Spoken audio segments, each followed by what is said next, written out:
En cualquier parte del mundo donde la gente sale a las calles para liberarse de la explotación y la opresión, donde los revolucionarios organizan actos o marchas, siempre se invoca a Lenin. Sus libros figuran entre los más leídos del mundo. Hasta hoy dan una orientación fundamental para todos los que buscan una alternativa social al capitalismo, por más que la realidad social concreta haya cambiado en los últimos 100 años. Lenin es para el proletariado mundial el pionero del mundo socialista, sin explotación ni opresión de las masas por el capitalismo.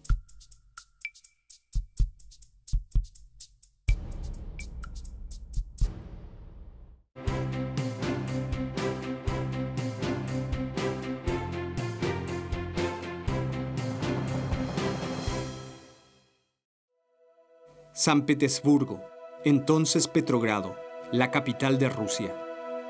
Es el 25 de octubre de 1917, según el antiguo calendario ruso. Todos los puntos estratégicos importantes están ocupados por los guardias rojos. 21 horas y 45 minutos. Suena un estruendo. Los cañones del crucero Aurora apuntan al Palacio de Invierno. Cuando los soldados y los guardias rojos asaltan la sede de gobierno, el Palacio de Invierno, cae la última fortaleza del gobierno burgués de Kerensky. La Revolución de Octubre inicia una nueva era en la historia de la humanidad. Con ella comienza la crisis general del capitalismo y la transición al socialismo. 3 años antes, en 1914, estallaba la Primera Guerra Mundial. Están involucrados todos los entonces países imperialistas, tanto los viejos como los emergentes. Generaciones completas de hombres jóvenes se desangran en las trincheras, pierden la vista en los ataques con gases venenosos. La población civil sufre de hambre. En el atrasado imperio zarista, la miseria es particularmente extrema. Masas de campesinos deben alistarse al ejército. Sus familias mueren de hambre. En el frente de batalla escasean las armas y los alimentos. Bajo la deteriorada fachada de corrupción, el imperio zarista feudal se ha desarrollado rápidamente el capitalismo. Rusia es una potencia imperialista y un bastión de la reacción. El gigantesco imperio zarista une el capitalismo imperialista con sus relaciones de producción precapitalistas. Es el eslabón más débil del sistema imperialista mundial. Con el desarrollo del capitalismo se ha formado la clase de los obreros asalariados que, aunque relativamente poco numerosa, se convierte, bajo la dirección revolucionaria de los bolcheviques, en la fuerza decisiva de la Revolución rusa. La todavía joven clase obrera ya ha adquirido experiencia en las luchas revolucionarias. Ya en 1905 se realizaron las huelgas, las luchas de masas y una revolución, pero esta terminó en una derrota. Se extendió la persecución, la represión, la confusión y la decepción. Mucha gente fue desterrada a Siberia o, como Lenin, tuvo que huir al extranjero, pero las contradicciones sociales siguen agudizándose.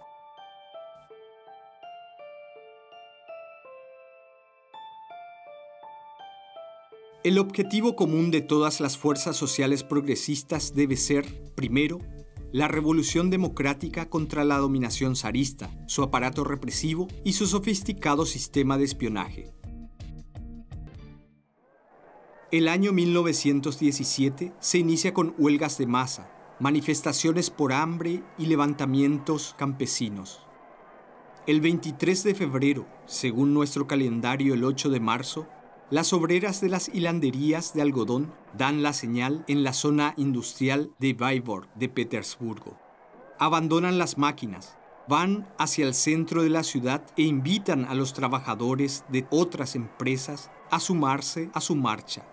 50.000 personas marchan ese día. Sus consignas: pan, tierra y paz. El régimen zarista les da a los cosacos la orden de disparar contra las masas, causando un baño de sangre. Pero no todos siguen las órdenes. Se sublevan las primeras unidades militares. El entierro de 1.300 víctimas de esta masacre se transforma en una inmensa manifestación de masas. 900.000 personas participan en la marcha fúnebre por las calles nevadas. Una y otra vez se cantan el himno de la Revolución Francesa, la Marsellesa, y el himno de la Internacional.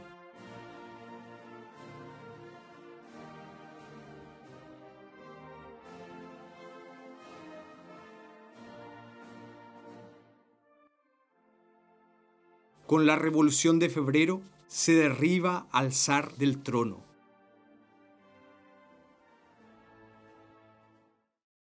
En Rusia surge una dualidad de poderes. Por un lado, el gobierno burgués provisorio, con el primer ministro Kerensky a la cabeza. Su gobierno apenas toca el viejo aparato del Estado zarista, el ejército, la policía y los tribunales. Por otro lado, los consejos de obreros y de soldados democráticamente elegidos, llamados en ruso soviets. Estos se componen de diferentes grupos de obreros y de soldados. En este momento, los partidarios de Lenin están todavía en minoría. Durante su exilio en Suiza, Lenin ha seguido intensamente el desarrollo revolucionario en Rusia y lo ha dirigido a través de periódicos e intercambio de cartas. A comienzos del mes de abril, Lenin puede atravesar Alemania en un tren sellado y regresa a Rusia. En la estación de Finlandia de trenes, en la parte norte de la capital, le recibe una masa enardecida. En asambleas convocadas a toda prisa, Lenin aclara los problemas más urgentes. Se redactan artículos, se organizan discusiones de masa. Lenin tiene claro, solo la revolución socialista genera un cambio profundo en las relaciones de poder y de propiedad y termina con la explotación del hombre por el hombre. Él caracteriza la peculiaridad del momento actual en Rusia, en abril de 1917, como el paso de la primera etapa de la revolución que ha dado el poder a la burguesía por carecer el proletariado del grado necesario de conciencia y de organización, a su segunda etapa, que debe poner el poder en manos del proletariado y de las capas pobres del campesinado. La revolución democrática solo puede ser una fase previa para la continuación de la revolución proletaria hacia el socialismo. Es necesaria para conquistar derechos y libertades democráticos. Se libera a los presos y exiliados políticos. Los partidos pueden presentarse abiertamente. Se distribuyen periódicos. Sin estas posibilidades, el proletariado no puede entrenarse en la lucha. No puede templarse, educarse y organizarse. Para los bolcheviques se trata sobre todo de ganar a la mayoría decisiva de la clase obrera e incluir a las amplias masas en la lucha contra el gobierno de Kerensky. Pues, en pocas semanas, este gobierno decepciona amargamente las esperanzas de las masas. En contra de todas las promesas, continúa con la odiada guerra. En el interés de los latifundistas, rechaza la reforma agraria exigida urgentemente por los campesinos. El gobierno provisorio puede generar por momentos confusión y desorientación, pero no puede detener la avalancha del movimiento revolucionario. De nuevo brotan huelgas, manifestaciones de masas y levantamientos campesinos. Desde julio hasta octubre de 1917 participan 3.500.000 obreros en huelgas. Solo en septiembre y octubre 2.400.000. Las huelgas se politizan y se hacen revolucionarias. De marzo a junio de 1917 se cuentan 2.944 acciones de luchas campesinas. Con 3.500 insurrecciones campesinas, se extienden en septiembre, octubre, a una verdadera guerra campesina contra los terratenientes y el gobierno. En abril, Lenin lanza la consigna, todo el poder a los soviets. Con un sistemático trabajo de convencimiento y de principios, los bolcheviques, dirigidos por Lenin, consiguen ganar a la mayoría decisiva del proletariado y templar la alianza con los campesinos pobres. En la conferencia de consejos de fábrica de Petrogrado, en junio de 1917, el 75% se adhiere a los bolcheviques. En septiembre de 1917, la mayoría de los soviets de Petrogrado y de Moscú se ha puesto al lado de los bolcheviques. El partido de los bolcheviques se convierte en un partido de masas. A fines de 1916, los bolcheviques en Petrogrado tienen entre 1.500 y 2.000 miembros. En julio de 1917 ya son 240.000. En el fuerte vaivén de la disputa social, en agosto de 1917, se llega a una batalla decisiva. Las masas no quieren y pueden vivir de la vieja manera. Los sectores dominantes no pueden gobernar más de la vieja manera. Esto caracteriza una situación revolucionaria. Tiene que ser aclarada la cuestión del poder. Para eso, Lenin ha terminado 2 meses antes su escrito El Estado y la Revolución. Expone las posiciones fundamentales sobre el papel del Estado desarrolladas por Marx y Engels y sigue desarrollándolas en víspera de la Revolución. Solo si se destruye el Estado burgués, se puede construir una nueva sociedad que sea libre de las estructuras de poder, del aparato de violencia, de la burocracia y de las costumbres de la clase capitalista. Esto hace necesaria la dictadura del proletariado. Desde entonces y hasta hoy, ella es un espantoso fantasma para el mundo burgués y objeto de la difamación anticomunista. Lenin constata en esta situación revolucionaria el papel progresista que juega en la construcción del socialismo. El Estado es una organización especial de la fuerza, una organización de la violencia para reprimir a otra clase cualquiera que sea. ¿A qué clase tiene que reprimir el proletariado? Está claro que únicamente a la clase explotadora, es decir, a la burguesía. Solo así se puede organizar la transición a una sociedad sin clases. Así, Lenin continúa: nosotros nos señalamos como objetivo final la destrucción del Estado, es decir, de toda violencia organizada y sistemática, de toda violencia contra el individuo en general.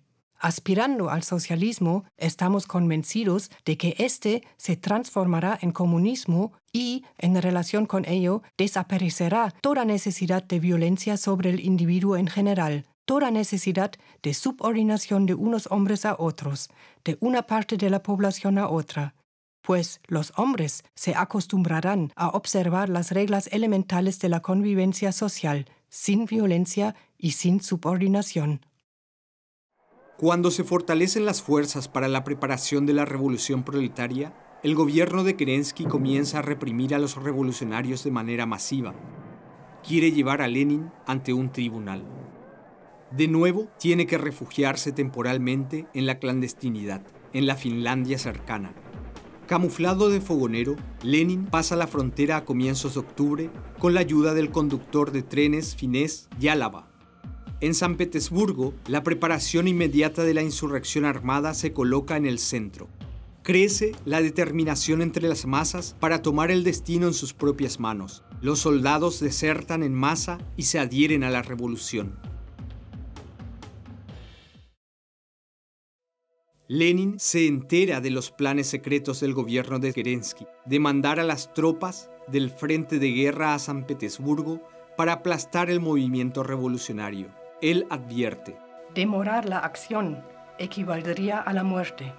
En el Smolny, el cuartel general de los revolucionarios, con Lenin a la cabeza, se reúnen los guardias rojos y los soldados revolucionarios.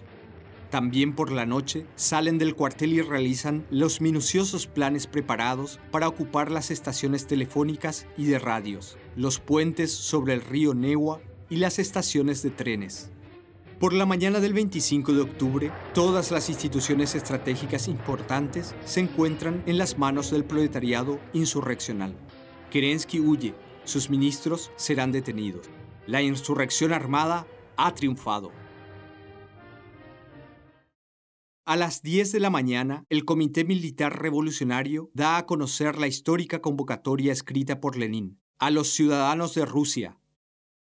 El gobierno provisional ha sido derrocado. Un órgano del Soviet de Diputados, Obreros y Soldados de Petrogrado, el Comité Militar Revolucionario, que encabeza al proletariado y a la guarnición petrogradense, ha asumido el poder del Estado. Está en manos seguras la causa por la que el pueblo ha luchado. Propuesta inmediata de una paz democrática, abolición de las grandes propiedades rústicas, control obrero de la producción y constitución del gobierno soviético. ¡Viva la revolución de los obreros, los soldados y los campesinos! Al día siguiente, el segundo Congreso Panruso de los Soviets elige el Consejo de Comisarios del Pueblo, presidido por Lenin como gobierno de la revolución.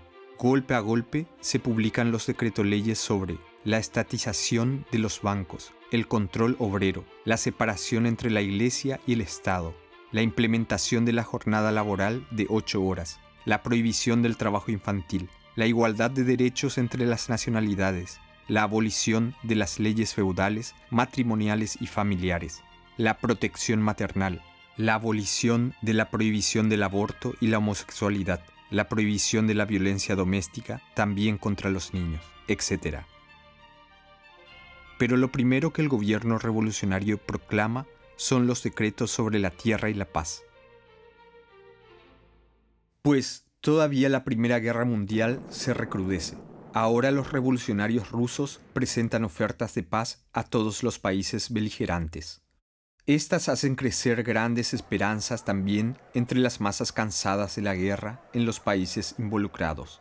Pero los partidos beligerantes imperialistas boicotean las ofertas de paz.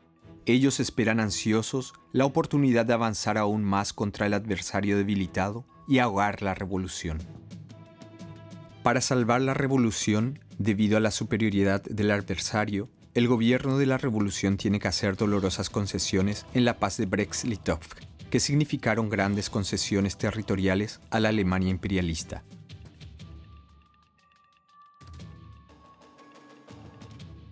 Lenin rompe con el dogma de diferentes partidos socialdemócratas de la Segunda Internacional que decían que una revolución socialista es solo posible o solo se permitiría si las fuerzas productivas capitalistas están completamente maduras y si el proletariado forma la mayoría absoluta de la población. Sobre esta base, los mencheviques difaman la Revolución de Octubre como golpe de Estado. Pero la Revolución de Octubre es la obra de las masas, sostenida por la lucha de centenares de miles y apoyada por millones de personas, entre ellos obreros, campesinos y soldados. Los bolcheviques confían fuertemente en su propia voluntad revolucionaria, toman la dirección y dan a las masas una orientación. La dirección genial de Lenin hace posible que se despliegue este poder. Willy Dicot, pionero teórico y cofundador del MLPD, escribe sobre la dirección política de la revolución de Lenin. Lenin desechó fórmulas abstractas. Su táctica era movible, audaz y llena de riesgos. También la Revolución de Octubre en 1917 fue un gran riesgo, especialmente porque el plan insurreccional había sido traicionado muy poco antes por Zinoviev y Kamenev. Sin embargo, Lenin no le tuvo miedo al riesgo, porque él clarividentemente reconoció que la insurrección armada era inevitable y que correspondiendo con la correlación de fuerzas iba a vencer. La capacidad de Lenin de captar rápidamente los sucesos venideros en su desarrollo interno, su perspicacia de reconocer lo que se tenía que hacer en cada momento, lo convirtió en un genial organizador de la revolución proletaria. ¿Cómo fue posible tal éxito?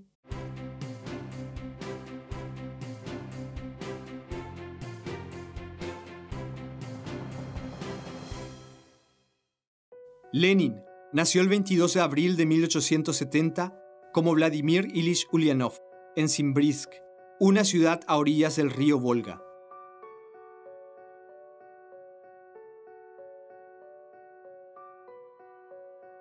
Sus padres son adversarios decididos de la miseria de las masas causada por los latifundistas feudales, de la falta de derechos y de la ignorancia con la que la Iglesia y el Estado amordazan a los campesinos, quienes muchas veces aún son siervos.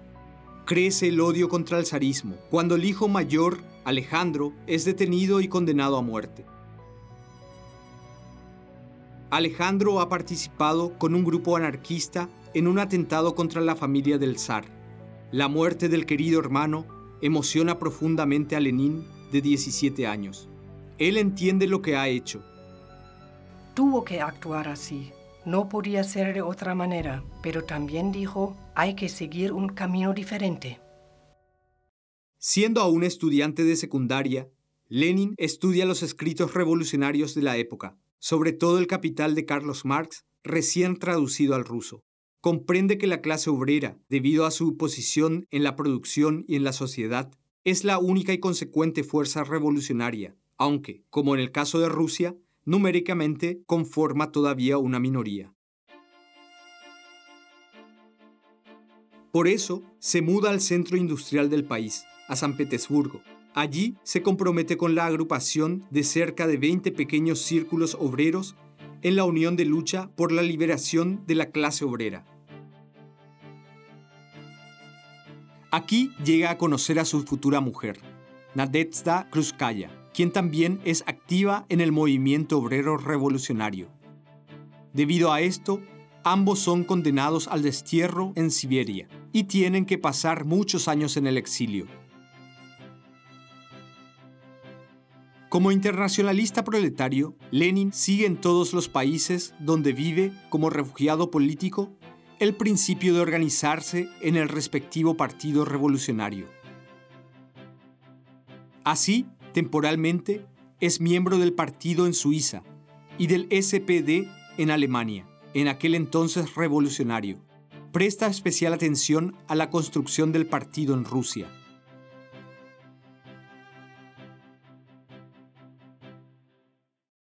En 1898 se funda el Partido Obrero Socialdemócrata de Rusia. En su segundo congreso, en 1903, se producen discusiones de principios sobre la construcción del partido. La línea oportunista se opone al papel dirigente de la clase obrera y apuesta por una alianza con la intelectualidad burguesa y pequeño burguesa, y con la clase capitalista emergente. Los oportunistas mantienen la posición de que la clase obrera primero tiene que formar la mayoría numéricamente en la sociedad para poder realizar la revolución socialista. Lenin contradice este punto de vista.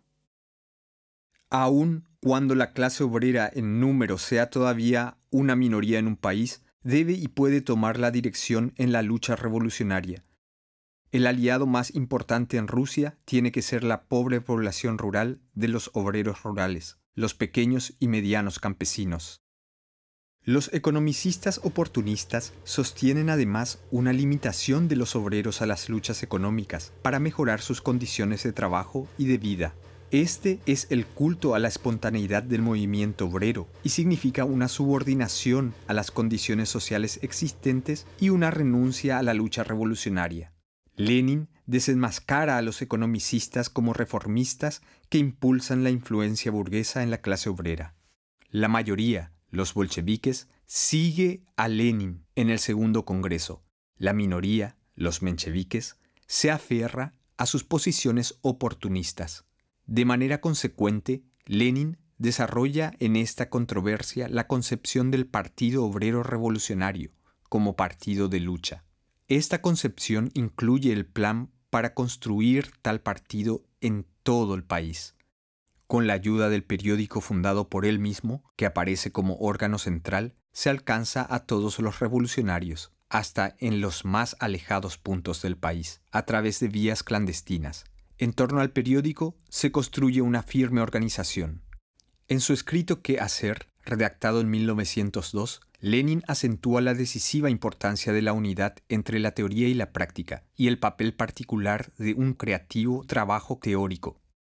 Sin teoría revolucionaria no puede haber movimiento revolucionario y solo un partido dirigido por una teoría de vanguardia puede cumplir la misión de combatiente de vanguardia. De la derrota de la Revolución Rusa de 1905, Lenin ha constatado de manera objetiva: aún no han madurado las condiciones objetivas y subjetivas para la victoria de la revolución. Con una brutal represión se ahoga esta revolución. Se desata la reacción rabiosa de Stolypin, llamada así por el nombre del primer ministro del zar. 5.500 revolucionarios son fusilados, según la ley marcial. Muchos otros son desterrados a Siberia o tienen que huir al extranjero. Entre los mencheviques se extienden ánimos de derrota y de dispersión. Esto llega hasta el liquidacionismo, o sea, la destrucción activa del partido y la difamación de sus dirigentes. Firmes miembros del partido son denunciados desde sus propias filas y se les entrega a la muerte. El partido pierde casi un 80% de sus miembros. Sobre todo, los intelectuales abandonan el partido, mientras los más firmes obreros forman la espina dorsal de la consiguiente construcción del partido. ¿Cuál fue el fundamento de ello? En este tiempo hubo enormes progresos en la producción industrial y las ciencias naturales. Se llega a conocer descubrimientos pioneros en las ciencias naturales, como el de los rayos X y la radiactividad. Y esa es una base material de los debates ideológicos de aquel entonces, incluso hasta en las filas del movimiento revolucionario. Se difunde una oleada de teorías positivistas que, si bien captan fenómenos particulares, pero no las relaciones e interacciones. El empiriocriticismo es el intento de reconciliar el materialismo con el idealismo. Sostiene que es cierto que el mundo existe objetivamente, pero que el ser humano no puede entenderlo y menos aún cambiarlo.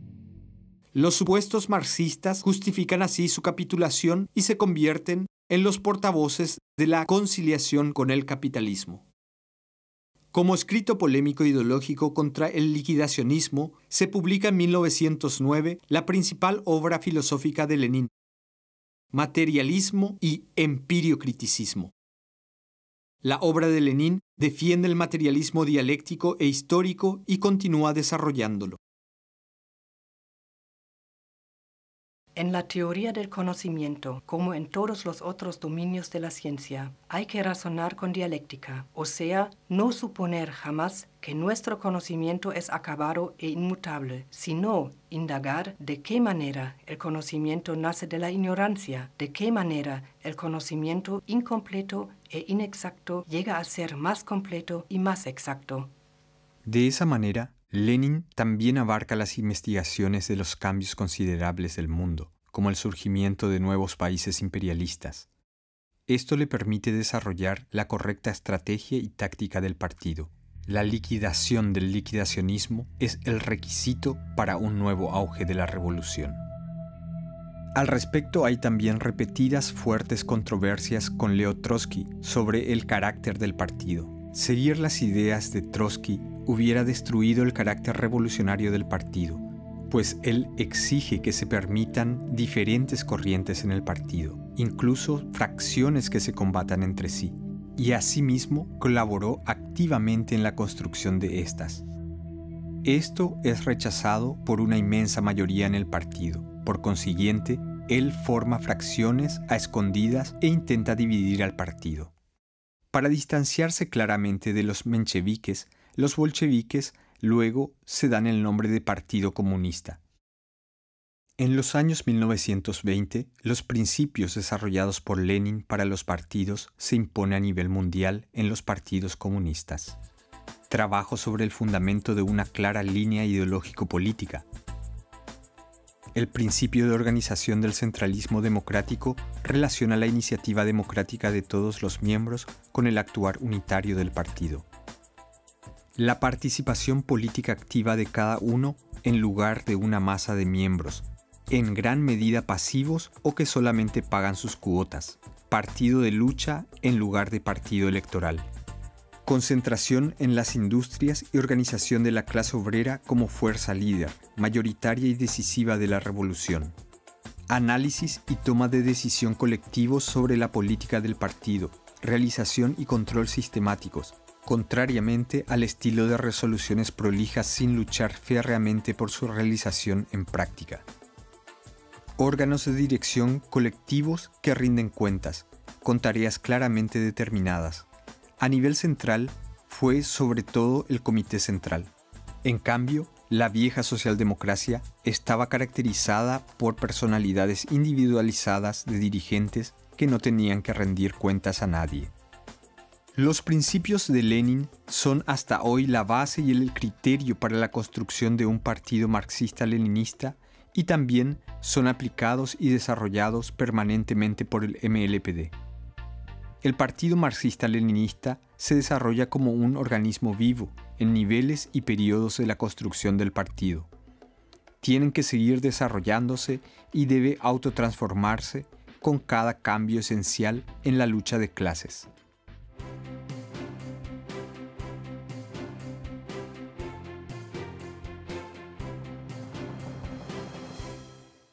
En su inquebrantable internacionalismo, Lenin sigue a los fundadores del marxismo, Carlos Marx y Federico Engels.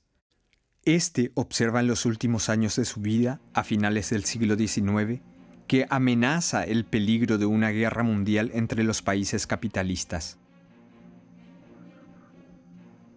En las conferencias de la Segunda Internacional Socialista, fundada también por él, se conquistan repetidamente acuerdos internacionalistas unificados. Las direcciones de todos los partidos se obligan a luchar para que ningún obrero dispare contra sus hermanos de clase de otros países. Pero cuando 20 años después de la muerte de Engels, en agosto de 1914, se desata la Primera Guerra Mundial, casi todos estos dirigentes traicionan la solidaridad de clase. Degeneran en defensores de la patria y hacen su paz social con sus respectivos sectores dominantes beligerantes. Este es también el caso en Alemania, con la traición del Partido Socialdemócrata anteriormente revolucionario. La Segunda Internacional capitula miserablemente y el partido de Lenin se separa de ella. Lenin lucha decididamente para que las fuerzas internacionalistas de los partidos se unan bajo la consigna «Guerra a la guerra imperialista». Primero pocos siguen esta consigna. Entretanto, se desangran millones de soldados en las trincheras. El entusiasmo inicial por la guerra está colapsando. El desarrollo de la guerra mortífera y de la capitulación de los dirigentes socialdemócratas de la Segunda Internacional tienen causas más profundas. Lenin busca las raíces en la sociedad y en la lucha de clases. En 1916, elabora durante su exilio en Suiza el escrito El imperialismo, fase superior del capitalismo. Analiza el imperialismo como una nueva fase, una fase superior del capitalismo y como la víspera de la revolución proletaria. Lenin cualifica las condiciones esenciales para su desarrollo. Se forman monopolios que ocupan una posición dominante en la vida económica. El capital industrial y el bancario se fusionan en el capital financiero dominante. La exportación de capitales frente a la exportación de mercancías adopta una posición predominante en la economía. Comienzan a formarse asociaciones monopolistas capitalistas internacionales que se reparten el mundo entre ellas. Ha concluido el reparto territorial del mundo entre las grandes potencias imperialistas. Lenin constata: el imperialismo significa reacción en toda la línea hacia el interior y afán de poder mundial y agresión hacia el exterior. Él revela la raíz por ley inherente de las guerras imperialistas. La desigualdad de esa distribución y de su desarrollo constituyen un exponente del capitalismo moderno monopolista a escala mundial. Y este exponente demuestra que las guerras imperialistas son absolutamente inevitables en este terreno económico, en tanto subsista la propiedad privada sobre los medios de producción. Las leyes generales son válidas mientras exista el imperialismo, pero sus cambios deben ser analizados permanentemente por los marxistas-leninistas. Lenin caracteriza el imperialismo como capitalismo parasitario y en descomposición. Esto hoy en día está más claro que nunca. Al mismo tiempo, con la formación del imperialismo, se ha desarrollado cada vez más la preparación material en todos sus aspectos de los estados socialistas unidos del mundo. De ello forman también parte las fuerzas para su superación. Un proletariado industrial internacional en alianza con todos los oprimidos del mundo. Bajo la condición de la nueva organización de la producción internacional, la revolución socialista adoptará un carácter internacional. La contradicción fundamental de nuestra época entre capitalismo y socialismo urge a su solución. Lenin saca conclusiones revolucionarias de su análisis. Debido a la ruina mundial, producto de la guerra, crece, pues, la crisis revolucionaria mundial, que, por largas y duras que sean las vicisitudes que atraviese, no podrá terminar sino en la revolución proletaria y su victoria. Lenin supone que una revolución exitosa se lograría desde el eslabón más débil de Rusia, como una reacción en cadena hacia Europa Occidental. De hecho, se desarrollan luchas revolucionarias en muchos países de Europa Occidental y de Asia, pero carecen de clara dirección. Están dispersas y pueden ser ahogadas en la sangre. La Revolución de noviembre de 1918 en Alemania expulsa al emperador. Termina la guerra para Alemania y conlleva derechos democráticos como el derecho al voto para las mujeres. Pero los obreros revolucionarios han comenzado recién a separarse completamente de la influencia dañina de la colaboración de clases por parte de los dirigentes del Partido Socialdemócrata Alemán, SPD. El Partido Comunista Revolucionario, KPD, se funda recién con el paso del año 1918 al 19 y aún es débil en lo ideológico político y organizativo. Los dirigentes revolucionarios del KPD, Karl Liebknecht y Rosa Luxemburgo, reconocidos por los obreros clasistas, son asesinados a comienzos de 1919 por las tropas reaccionarias Freikorps y se reprime el levantamiento revolucionario. Cómplice de la contrarrevolución es la dirigencia corrompida del SPD, que se ha instalado en el gobierno primero bajo Friedrich Ebert. En lugar del socialismo se impone el capitalismo en Alemania.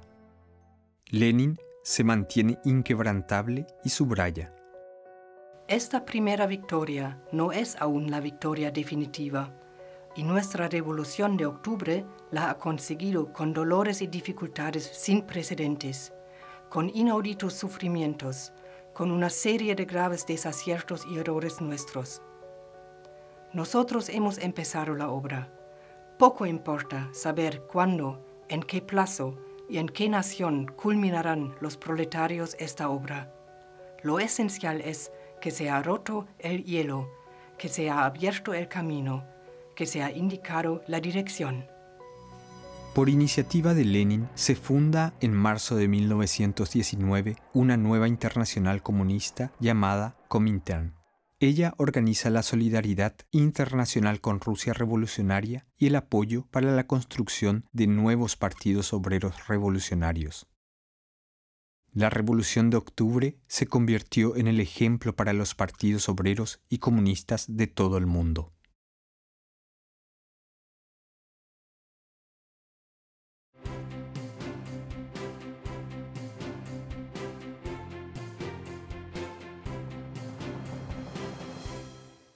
Después de la victoria de la Revolución de Octubre, se unen los capitalistas dominantes, los que hasta entonces eran rivales en la guerra imperialista. Ellos quieren destruir el primer país socialista del mundo y llevar de nuevo al poder a los viejos explotadores. Con este propósito, las potencias imperialistas de Estados Unidos, Francia, Inglaterra y Japón acuerdan en 1918 un asalto bélico sin previo aviso. Se aprovechan del hecho que si bien la revolución proletaria ha derrocado al gobierno burgués, aún grandes partes del imperio zarista se encuentran bajo el dominio de príncipes feudales. Hasta 1922, 14 estados participaron en este crimen. Se apoyan en todos los reaccionarios nacionales llamados los blancos y por momentos ocupan grandes partes del país. El terror blanco causó inmensas destrucciones, hambruna, miseria y millones de muertos, la huella de sangre de las bandas terroristas anticomunistas. 4 años dura la guerra civil para asegurar la victoria de la Revolución de Octubre y defender el joven poder soviético contra la intervención imperialista. Y de nuevo Lenin sabe desarrollar una estrategia y táctica con máxima flexibilidad y con amplitud de miras. Hasta en las regiones más alejadas del país luchan los hombres y mujeres, jóvenes y adultos, quienes no quieren volver a las viejas relaciones de explotación. Así, la guerra civil se transforma en la prueba de fuego y estrecha lazos entre los trabajadores revolucionarios, tanto obreros y campesinos como soldados, de modo que realizan grandes proezas. La historiografía burguesa le culpa al régimen terrorista de Lenin los millones de muertos en esta guerra de defensa.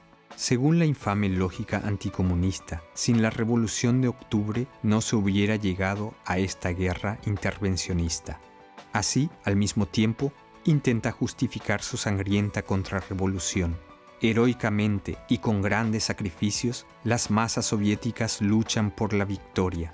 Ahora pueden poner en marcha la construcción del socialismo en todos sus aspectos. Apoyadas en las experiencias de la Comuna de París y del sistema de consejos de los soviets, se asegura la victoria del nuevo tipo de Estado, la dictadura del proletariado. Cada persona que asuma tareas en el partido, el Estado y la economía debe rendir cuentas y puede ser destituido de su cargo. Con congresos de delegados y amplios debates, nace la más amplia democracia para las masas. De Lenin proviene la famosa frase que la cocinera debe aprender a dirigir el Estado. Paso a paso se unen en total 16 naciones con cerca de 60 etnias diferentes sobre una base voluntaria a la Unión de Repúblicas Soviéticas, la Unión Soviética. Se introducen fundamentales derechos obreros que entonces no existían ni remotamente en ningún país capitalista, como la jornada laboral de 8 horas. Campañas de alfabetización y para la construcción de un sistema de salud avanzan hasta el último pueblo. Se impulsa la electrificación de todo el país sobre la base de la unidad entre el ser humano y la naturaleza, y el desarrollo de fuentes de energía naturales. Se continúa con la lucha por la liberación de la mujer contra las herencias de la política familiar y moral burguesa y feudal, luchando particularmente contra las influencias de la Iglesia. La guerra y la guerra civil han destruido casi por completo la economía. En primer lugar, hay que ponerla nuevamente en marcha. Con un compromiso sin precedentes, los obreros reconstruyen su país, convierten la joven Unión Soviética en una de las más productivas economías nacionales del mundo. Para esto es temporalmente inevitable hacer compromisos con ayudas de la nueva política económica. Se ofrecen estímulos a los campesinos para que produzcan más de lo que necesitan inmediatamente. Se dan márgenes a las pequeñas empresas capitalistas. Se conceden licencias también a consorcios extranjeros para la explotación de materias primas. La dictadura del proletariado garantiza que estas concesiones se mantengan bajo control y aceleran la transición a la construcción del socialismo. Le da a las masas una libertad, democracia y autodeterminación sin precedentes. Ella asegura la libertad y la democracia para las masas mediante la opresión de los explotadores capitalistas, belicistas y contrarrevolucionarios. En el programa del MLPD, por eso se lee, orientándose al futuro. Después de haber derrocado la dictadura del capital financiero internacional y conquistado el poder del Estado en cada uno de los países, la clase obrera tiene que establecer la dictadura del proletariado y transferir los medios de producción a la propiedad común de la totalidad del pueblo trabajador. Esta transformación revolucionaria solo se puede lograr mediante la consciente acción masiva de la clase obrera y sus aliados, y nunca por meras ordenanzas de las autoridades de la sociedad socialista. En el seno del PECUS se desatan ardientes luchas por el camino a seguir en la construcción del socialismo. Fuerte es la confrontación con Leo Trotsky. Este se ha acercado nuevamente a los bolcheviques durante el auge revolucionario de la Revolución de Octubre y, por momentos, ha asumido importantes tareas. Sin embargo, capitula ante el inmenso desafío de comenzar la construcción del socialismo en un solo país. Se niega a aceptar la paz de Brest-Litov, que es absolutamente necesaria para asegurar la revolución.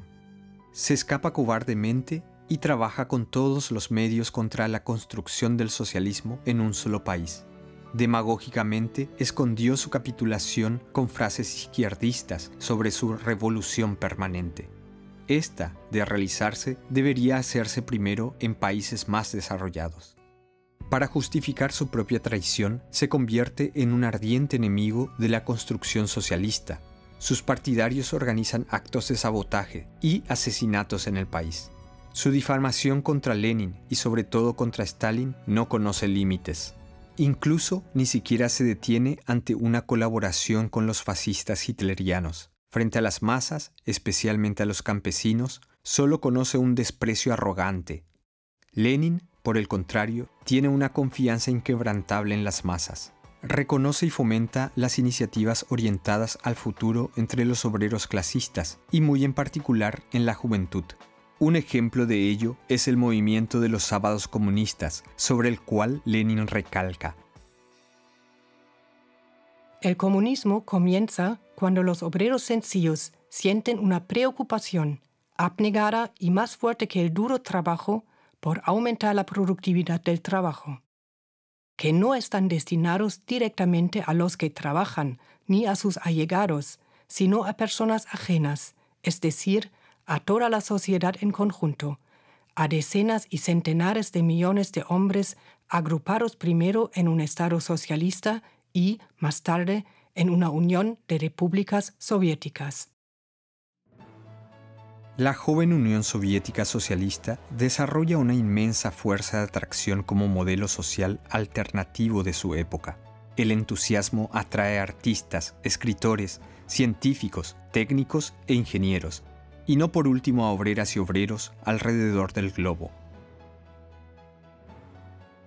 Equipos de arquitectos bajo el mando del alemán Ernst May y el norteamericano John Scott desarrollan los planes de la gigantesca ciudad de acero, Magnitogorsk. La austríaca Margarete Schütte-Litthoski construye jardines infantiles y clubes obreros luminosos. Artistas internacionales diseñan el metro de Moscú. Jóvenes obreros especializados de todos los países del mundo ayudan a construir el primer país socialista del mundo. Uno de ellos es, en 1928, Willy Dickhut.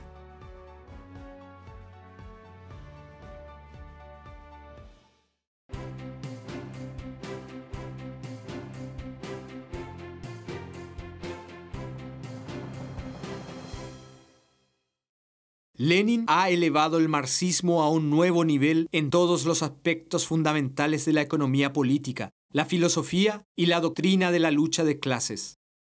El compañero de lucha más cercano a Lenin y su sucesor en la dirección del Partido Comunista de la Unión Soviética, Joseph Stalin, aporta el término leninismo para la contribución de Lenin al socialismo científico. Lenin es un clásico del marxismo-leninismo. El MLPD, el Partido Marxista-Leninista de Alemania, lleva su nombre con orgullo. El secreto de su gigantesca hazaña consiste en el dominio completo del método materialista dialéctico. Su característica esencial es la unidad fundamental entre teoría y práctica. Los testigos de la época que escuchan los discursos de Lenin en las manifestaciones de masas acentúan cómo esto repercute en su fascinante lógica y la empatía en la audiencia. Marx y Engels fundamentan el materialismo dialéctico como teoría y método. Según Federico Engels, cada descubrimiento trascendental le obliga al materialismo a cambiar de forma. Esta exigencia realiza Lenin. Lenin planifica un amplio libro sobre la dialéctica que no puede terminar debido a otras tareas prioritarias. Con sus estudios críticos de la dialéctica idealista de Hegel, elabora en 1914 un borrador para una estructura de su obra planificada, denominada al bosquejo Definiciones de la dialéctica. Mao Zedong trabaja sistemáticamente con esto, entre otras, al elaborar las conferencias para el Ejército Rojo, sobre la práctica y sobre la contradicción. Willy Dickhut reconoce la importancia de las definiciones. Los elementos de la dialéctica de Lenin son excelentemente adecuados para hacer entender la esencia del marxismo-leninismo y dan una ejemplar guía para aplicar y para seguir desarrollando el marxismo-leninismo a las condiciones de hoy. El MLPD convierte la aplicación consciente del método dialéctico en el método fundamental del trabajo ideológico político y práctico del partido. Generaliza las experiencias teóricas y prácticas con ella en los años 1990 con la doctrina del modo de pensar y construye un sistema de formación para su aplicación consciente. El colaborador íntimo de Lenin, Lou Larin, describe gráficamente cómo el método dialéctico se ha vuelto parte de la naturaleza de Lenin. Esto se muestra, no por último, en el trato con camaradas, obreras y obreros que, después de la Revolución de Octubre, le piden diariamente su consejo y ayuda. Nos sorprendió a veces que Lenin dedicó extraordinariamente mucho tiempo y fuerzas, a veces una gran parte del día, a los innombrables asuntos pequeños cotidianos que ocurren, a la sopa de fideos, como él lo llamó. Cada persona que vino así con una pregunta a menudo muy pequeña salió enriquecida con la capacidad de emprender el asunto de manera correcta. Lenin le enseñó de abordar un hecho desde la vida real, es decir, abordar las cosas de sus puntos nodales más importantes, su conexión con otros fenómenos, sin permitir que la idea se pierda en todos los lados, sin olvidar lo más importante debido a los detalles. Le enseñó a reconocer lo típico en cada mínima cosa. Le enseñó la serenidad que no se deja confundir y no olvide los principios, a unir la mente fría con un corazón ardiente. Y, debido al carácter del trabajo mismo, llenar toda cosa con pasión ferviente sin ninguna apariencia externa.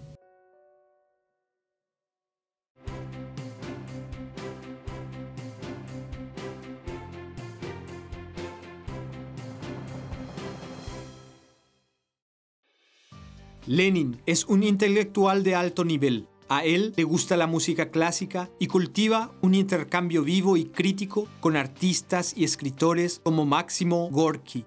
Al mismo tiempo, se fusiona completamente con los obreros y campesinos sencillos, los escucha y entiende su modo de vivir y de pensar. Así como muestra una profunda confianza de igual a igual, ellos lo ven como su Ilish, como lo llaman, como uno de ellos. Lenin es un trabajador en equipo y tiene estrechos colaboradores y colaboradoras como Stalin, Sverdlov, Kalinin, Krúpskaya, Kaganovich, Molotov, entre otros, con los que consulta permanentemente de manera crítica y autocrítica, como lo demuestran innumerables cartas. Con Stalin le une una estrecha relación de confianza. Le confía importantes tareas operativas, sobre todo durante la guerra civil y en la complicada política de nacionalidades.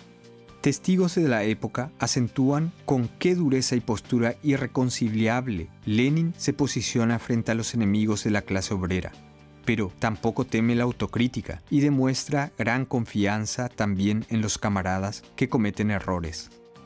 Reconocer abiertamente un error, poner al desnudo sus causas, analizar la situación que lo ha engendrado y discutir atentamente los medios de corregirlo. Eso es lo que caracteriza a un partido serio. En eso consiste el cumplimiento de sus deberes. Eso es educar e instruir a la clase y después a las masas. Clara Zetkin, que mantiene durante años una amistad con Lenin, también con controversias, describe su modo de vida en los años 1920. Su vivienda privada era muy simple y sin lujos. Yo estuve en más de una vivienda obrera que tenía mucho más comodidades que la casa del todopoderoso dictador moscovita. Yo encontré a la mujer y a la hermana de Lenin en la noche por la cena, a la cual fui invitada rápida y cordialmente. Todo era simple, como lo exigía la dureza de aquel tiempo. Después, la hermana tuvo que ver si había algo dulce y ella encontró con alegría un pequeño frasco con fruta de baya. Se sabía que los campesinos le regalaban a su Ilyich paquetes con harina, tocino, huevos, frutas, etc. Pero se sabía también que nada de eso se quedaba en la casa de Lenin. Todo se enviaba a los hospitales y a los hogares para niños. La familia de Lenin vivía estrictamente el principio de no vivir mejor que los demás, es decir, las masas trabajadoras. En agosto de 1918, Lenin es víctima del atentado de una anarquista. Queda herido de 2 balas, en el hombro y en el cuello. De este atentado nunca se puede recuperar completamente. Varias apoplejías paralizan su fuerza de trabajo. Sin embargo, deja en los últimos meses de su vida aún muchos impulsos visionarios y connotaciones críticas para la construcción del socialismo. Sus últimas obras advierten también de una traición al socialismo desde su interior, como su escrito publicado en 1923 titulado «Cómo tenemos que reorganizar la inspección obrera y campesina».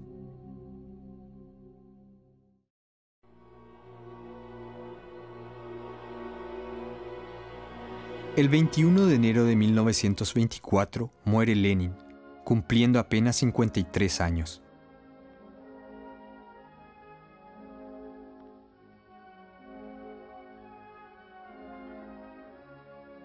Quien se ocupa de la historia, actualidad y futuro de las luchas de liberación no puede pasar por encima de Lenin. En el centenario de la Revolución de Octubre aparece su personalidad característica en los titulares.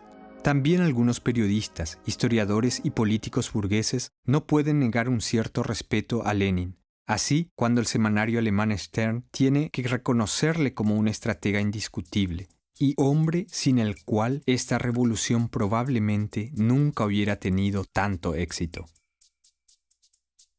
Pero lo que domina son los panfletos difamatorios, como en un ensayo de sábado del periódico alemán Süddeutsche Zeitung, donde se lee: «Lo que comenzó con un golpe llevó a una de las más sangrientas tiranías de la historia. Despertó inmensas y vanas expectativas».